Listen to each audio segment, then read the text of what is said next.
and cooperation for development. This is what President Ferdinand R. Marcos Jr. often emphasizes in achieving a better Philippines. That's why his administration strengthens the capacity of cooperatives or organizations, especially in agriculture, so that development becomes more accessible. And among those who were helped is a cooperative in Zamboanga del Sur as we witness this story. Nagsimula ang Baklay Multipurpose Cooperative sa pagiging isang tindahan.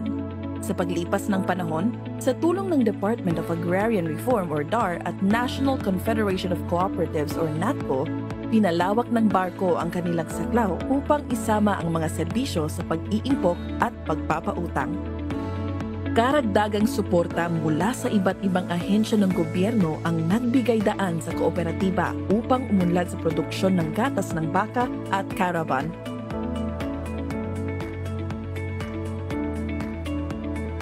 Para sa Zamboanga del Sur, isang unit ng cargo truck. Kinilala ng DAR ang potential ng barko at binigyan sila ng isang cargo truck sa ilalim ng Climate Resilient Farm Productivity Support Program.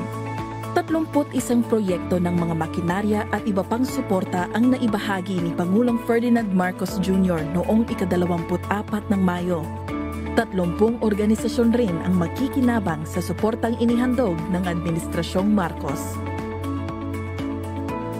Nagpapahayag ang barko ng taus-pusong pasasalamat para sa walang patid na suporta ng DAR at kinikilala nila si Pangulong Bongbong Marcos para sa kanyang dedikadong atensyon sa mga benepisyaryong magsasaka.